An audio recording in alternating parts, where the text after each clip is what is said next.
I need more light. Hold on. Oh, you can get more light. Yeah. Well, welcome everyone. There you go. Okay. Welcome everyone. This is Mike Dotterer, and I'm live here on the dot, and I have a very special guest this morning. And before I introduce him, I want to just let everyone know that this portion of On the Dot is being brought to you by SeeMore, and you can see the little SeeMore putters, the little banner going down below. It's store.seemore.com.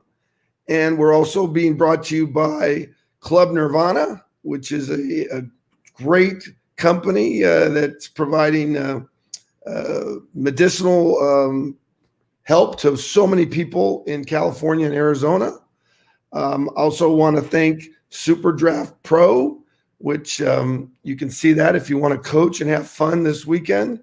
You can go to that website, and it's fantasy sports, and it has all the sports in the world. You can go to that website and have fun. And then if you're really curious about what's happening in the marketplace, there's a company called 98 Unlimited, which I'll show in a little bit. But without further ado, again, it's a very special day for me because this was one of my classmates at Stanford. He was the voice of KZSU football back in 1982, and now he's the CEO of SeeMore Putter Company out of Nashville, Tennessee, and I believe he's in San Diego right now, and that's Jim Grundberg. Jim, how are you, brother? I'm doing well, Mike. Nice to see you. Great to be on with you. Is my internet connection okay, or do I have an issue? I mean, I'm in a hotel room here, so I just want to make sure you could hear me. It seemed like maybe I was messing things up here. I can hear you loud and clear, Jim. And you look great. Good. Okay. Yeah, I got the beard going. Yeah, so I guess. Yeah, Dot, it's great to see you, huh? I mean, what are we going to talk about? Stanford football. I mean, SeeMore, the SEC. I mean, what do you want to talk about today, bud? Well, I think we got to talk about reason we're the reason you're on the dot, and again, that's Jim Grundberg on the dot. Is because we attended college together many years ago, and you had the fortune of broadcasting one of the most famous plays in college football history. Yeah, and you were part of it. I mean, gosh, I remember Dot starting at Stanford in the fall of '79. And, I was coming from Chicago where I went to high school, and we didn't start until the end of September. Right. But the football team, you guys started early on. And I already knew everything in the world about you before I even got to college because you were starting as a freshman running back at Stanford. And I was a huge sports fan, and I just couldn't wait to get out there. But I think the first 3 games of my sort of Stanford college career took place before I ever even hit the campus. So it was kind of fun. Then I got out there, and what a great place to go to school. And it was incredible. And we had you, and we had a bunch of freshmen that were going to be play key roles on this Stanford team. And gosh, 4 years later, I had gotten involved in KZSU radio just because I really wanted to be involved somehow with Stanford football, and I wasn't a player. So I thought that'd be a fun way to do it. So by our senior year, another couple guys and myself were sort of the regular guys who were, calling all the games. And man, that was a fun experience. And as you hinted at, the last game of our college career was that very infamous game at Cal against our bitter rival where the band was on the field, Dot, and you were on the field that game too. And you were so much a part of those last couple minutes. And man, I thought we'd pulled one out. And gosh, but then again, this game wouldn't still be one of the most famous games in the history of college football, I guess, if that horrific, last few seconds hadn't taken place. Yeah, that was quite an experience. But I'll tell you, because the band came on the field, it's a game that will definitely be remembered forever. I mean, as long as they play college football. Yeah, they'll show that. And actually, last night it was interesting. I was watching the Dallas Cowboy Tampa Bay game, and it came down to the last play, and unfortunately, they didn't know how to lateral like rugby. didn't know how to do it. I saw that. I did. I mean, it's everybody thinks back to that play. Hey, it happened once. It could happen again. Yeah, so they probably needed Joe Cap as maybe an offensive or a special teams assistant to help them learn how to, lateral the ball. That's something that a lot of American football coaches, they really every year I see the opportunity to use the rugby tactics, and none of the players know how to do it. No.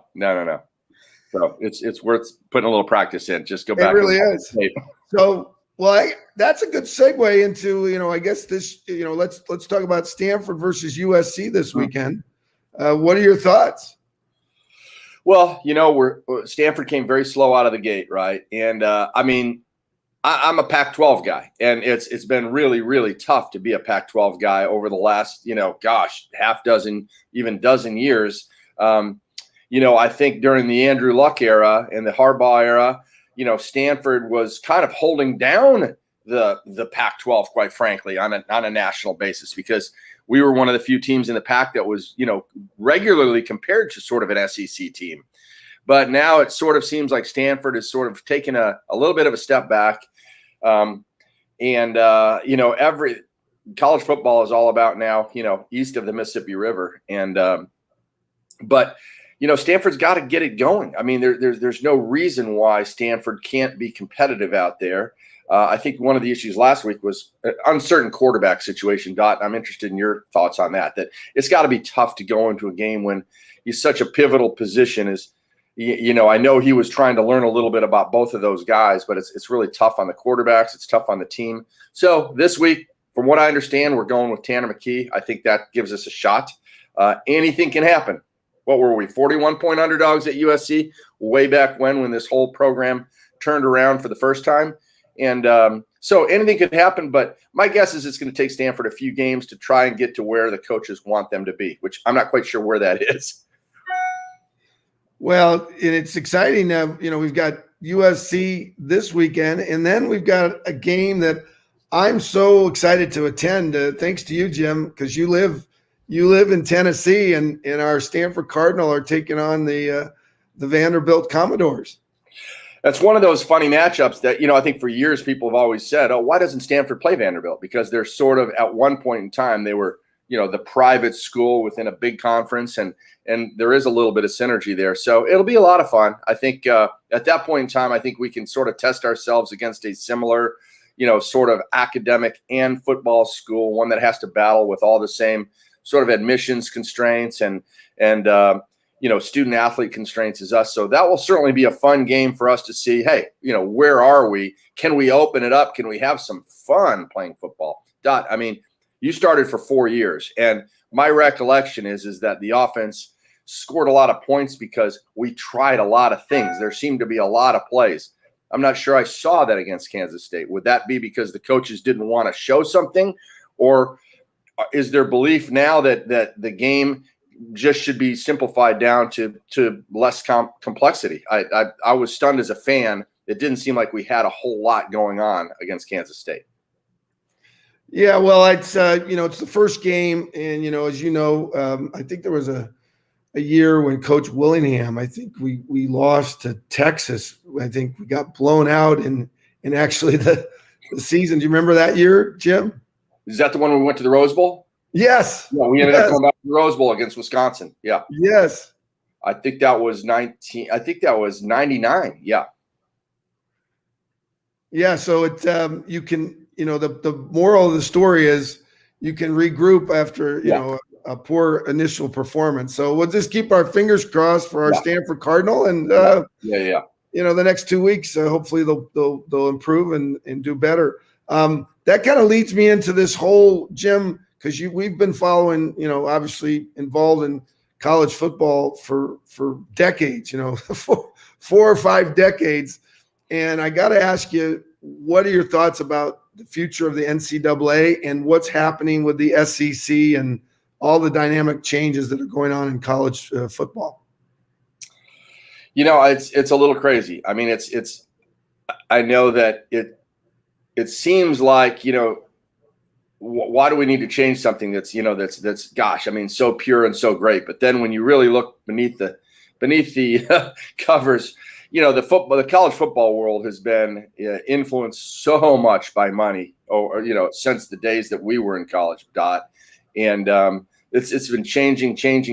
You've got coaches who are by far the highest paid coaches in their state, public systems.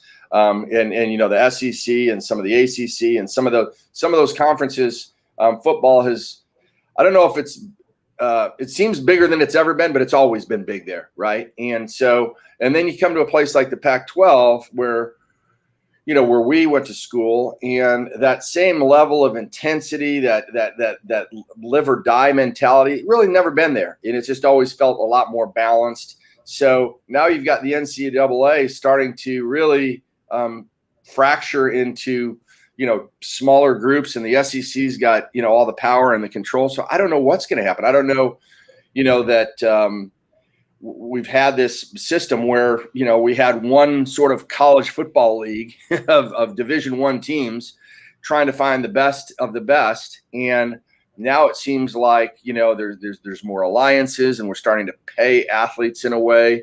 And it's unlike any other college sport right now. What do you think, Dot? Well, I think it's I remember when I was in graduate school at the London School of Economics, and I had the opportunity to really read Adam Smith's Wealth of Nations and The Invisible Hand and the free market system, and compare that with what Karl Marx wrote about in Das Kapital, which is more of a controlled environment.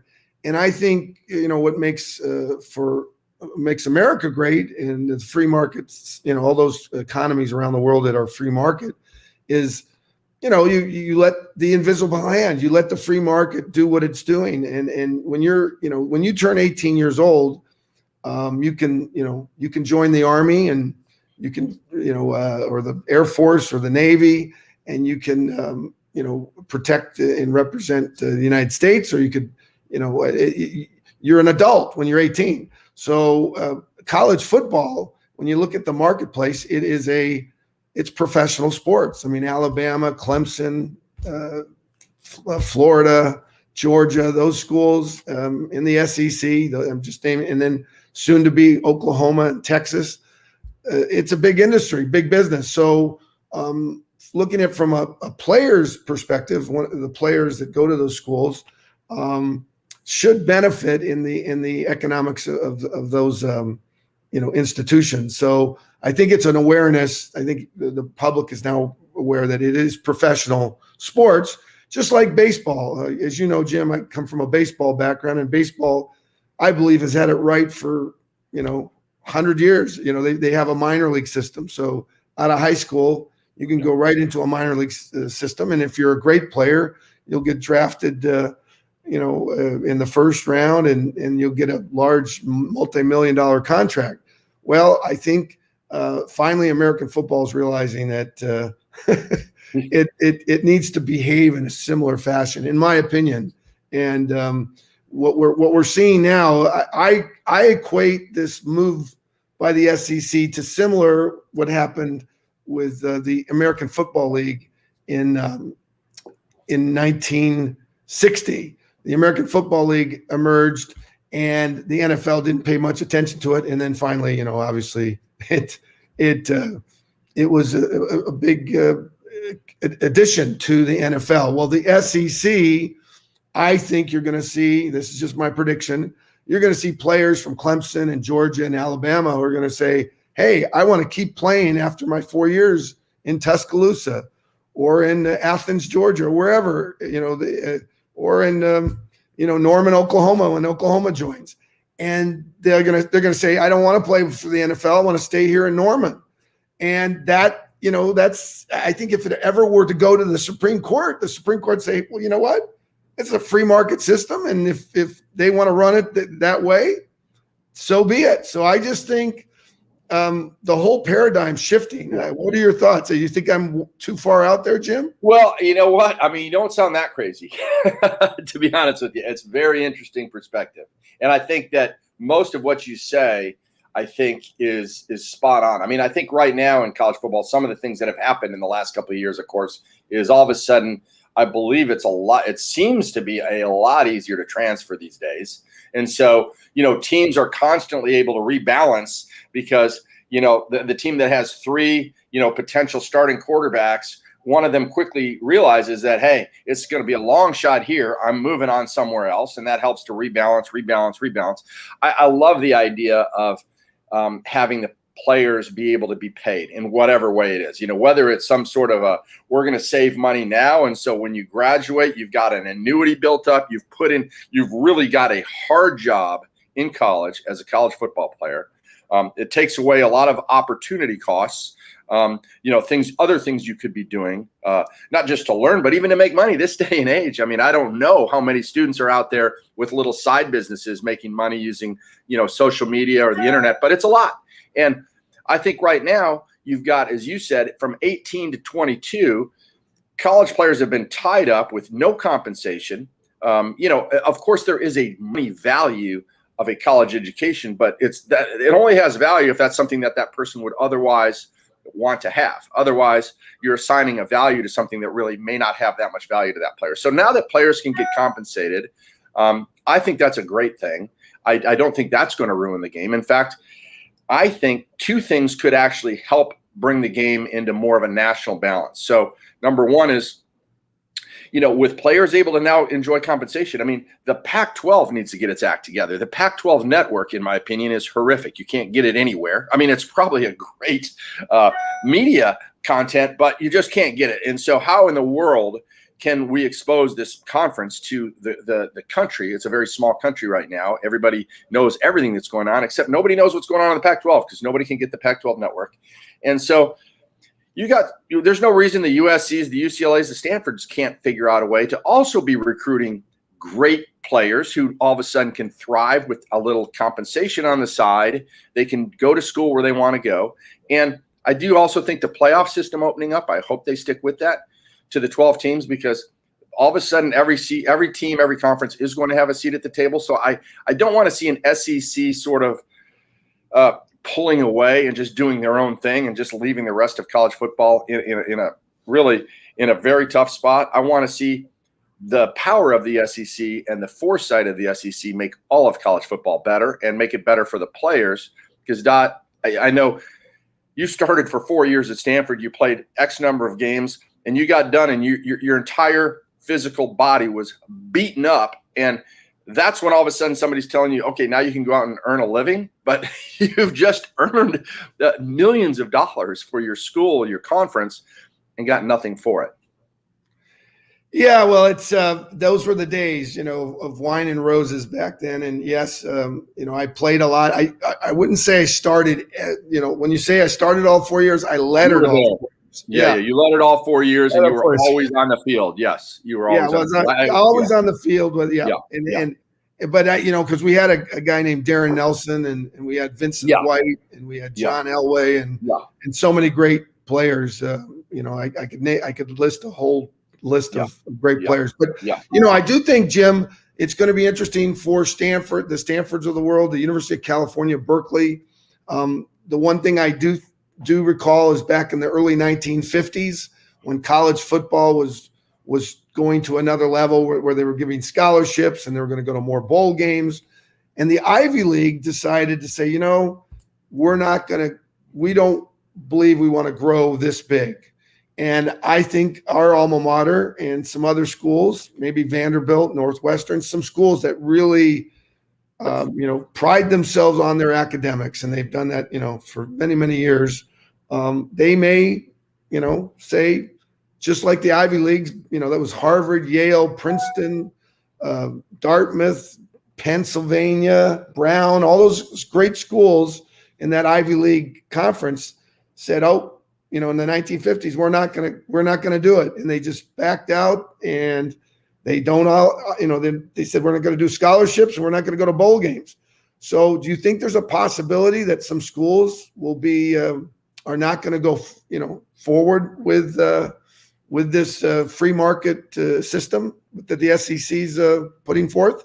I don't think so, because just as it's been very recent, almost any school in the Pac-12 really should be 2 to 3 years away from having, honestly, full stadiums, school spirit, competitive teams, not teams that are necessarily going to win every game, and somebody always has to lose. But I don't see any reason. To me, the one thing about football right now is that it happens to be the sport that also knits together a lot of society. I mean, the one thing I would say about whether it's the Big Ten or the SEC, the ACC, and even the Pac-12, I think when people talk about reunions, when people talk about going back and supporting their school, when they feel the school pride, I mean, of course we feel school pride when we talk to other people about the academics and what we learned and whatever, but we don't really get to go back and sit down in classrooms and stuff like that as alums, but we get to go to tailgaters, we get together and share stories and share friendship.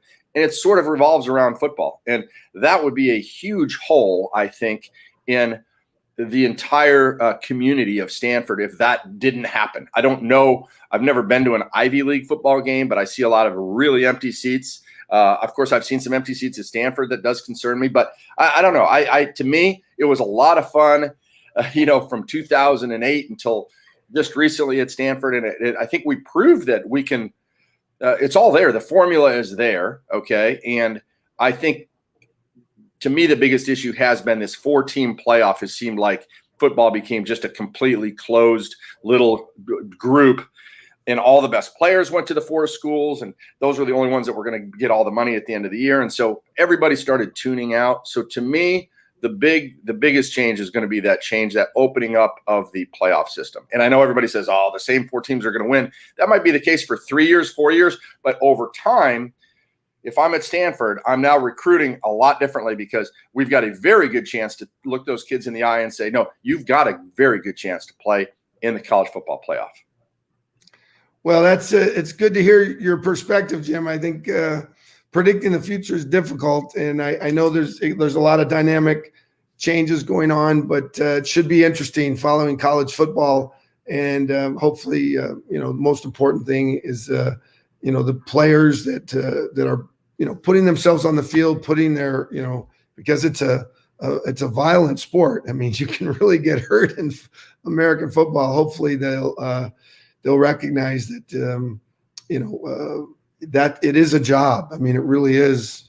It is a job. It's gone from amateurism to professionalism, and so it's going to be, as I said, it's going to be interesting. And I think, Jim, one of the things people are probably curious about is you've been in the sport industry. You worked. You were an executive with Wilson Sporting Goods, and then tell us how you became the CEO of SeeMore Putter Company.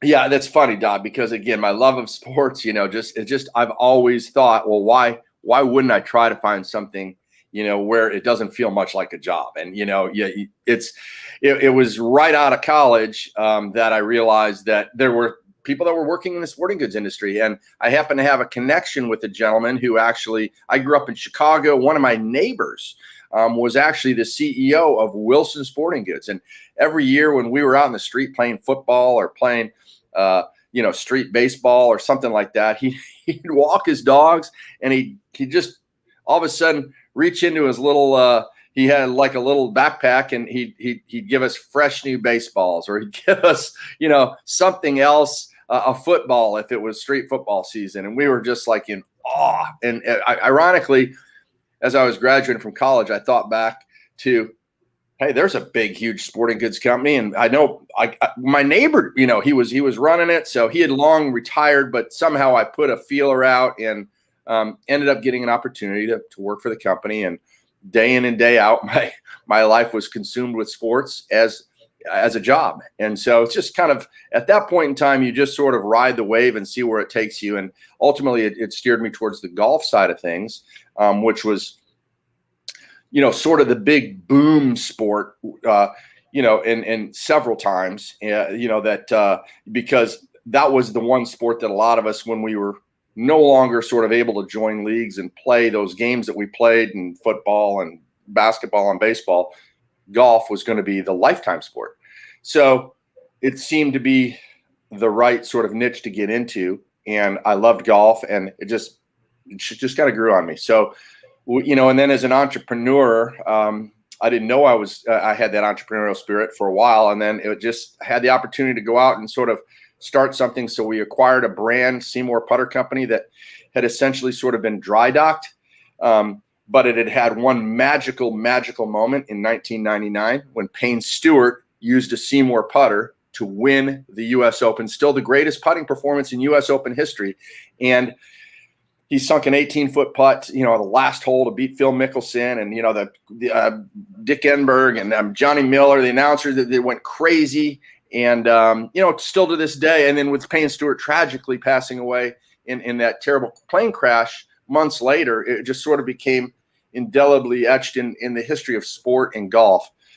We felt like that was a brand that could be that offered something, because not just because Payne Stewart won with it, but then the question was, why did Payne Stewart even use that little putter? I mean, it was just this tiny little garage company. Why was Payne Stewart using that putter? Well, he was using that putter because he perceived it to have some benefits that helped him improve his consistency in putting. And so as a guy that had gone to business school and focused on marketing, that you want to tell a story, but if there's an authentic story to tell, you don't have to create one. And that was really what attracted myself and my partner, Jason Poliat, to acquire the assets of SeeMore Putter Company is that it has an alignment technology. We call it rifle scope technology that actually helps the golfer when they get ready to putt, make sure that they're square, that they're set up right, they're in the right posture, and that their putter is square to their target line. So, putting is all about aim and direction